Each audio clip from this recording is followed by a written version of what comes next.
The people that I blame for this getting to be where it was are Hathorne, Corwin, and Stoughton. And the reason for that is that Hathorne and Corwin kept everybody in custody that they interrogated, with one exception, which I talked about in other things. So they put all those people in jail. I mean, and they wouldn't bail them out. 70 people were in jail before the governor came with the new charter.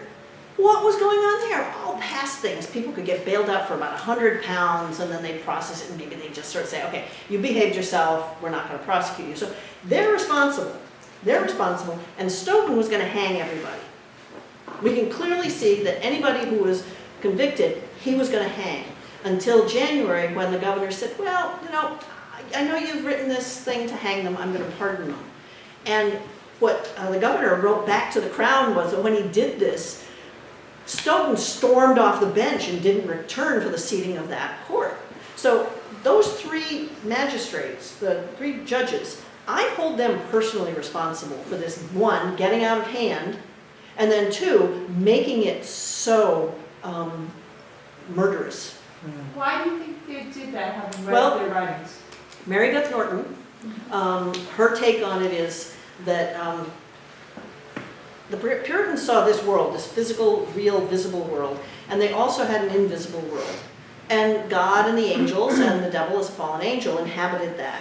Puritans were always looking for signs of God's pleasure and displeasure in this world. I mentioned it briefly, the frontier, where there were a lot of Indian attacks when these English invaders came in, and the people who lived there before weren't really happy, so there was a lot of problems on the frontier. The Indians, at that point, they'd sort of given up on them being the American Adam. The first people who came saw them as, they're in the Garden of Eden, we will bring Christ and the Bible to them. But it didn't take too long. In the 1670s, you've got King Philip's War, so the Indians became the enemy. And also, they were tawny, they were not Christian, and they were allied with the French Catholics.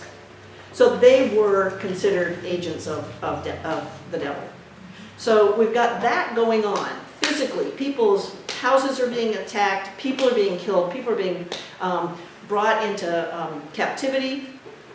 And the people who are in charge of that war, and the people on our side, guess what? Hathorne, Stoughton, Gedney, all these people were the military leaders, and they were losing. They were losing in the visible world. And Mary Beth Norton posits that, and I think accurately, that no, not distraction. They could defeat the devil in the invisible world. They could handle this, the invisible world's assault. They weren't doing very well on the frontier in people's houses, but they could actually protect their church. They could do things about this assault from the invisible world. And I think that stands, I think that's pretty good. And that's Mary Beth Norton. If you haven't read her book, I highly recommend it, In the Devil's Snare. I've read everything. The problem for me is I've read everybody, and I still go back to this. Thank you for coming out tonight as well. I started a little after 7, it's almost 9. I'm sorry to keep you so late. Thank you.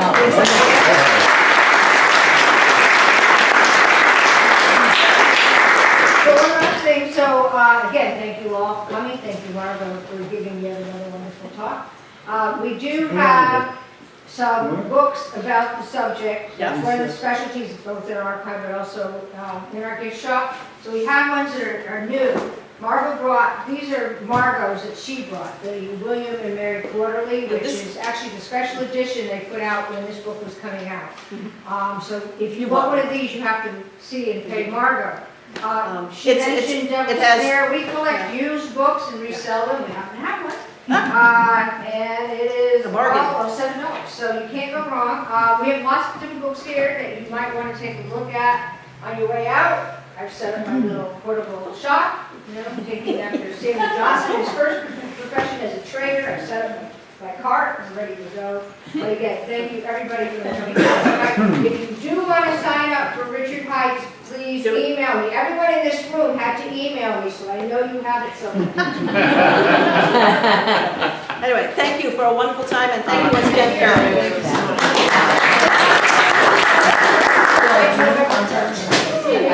Question. I have a question. Nancy.